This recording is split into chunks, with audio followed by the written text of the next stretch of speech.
Hello everyone, I'm Samriddhi Jain, part of PRISM family.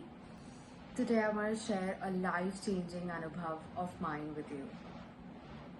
This goes back to my college days where I was called to do the TEDx ceremony opening. The day came and the stage was ready, the black stage with a big red circle spot on it. The lights went out, it was all dark with a focus light on me. Everybody was silent and I was a little nervous. I gathered myself and started off.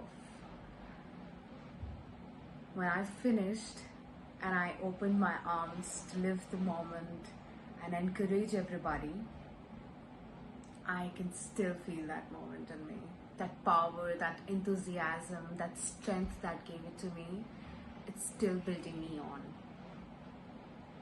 That is the day when I felt that this is something really amazing and I should cherish it for my life. Today I'm pursuing my career as a trainer.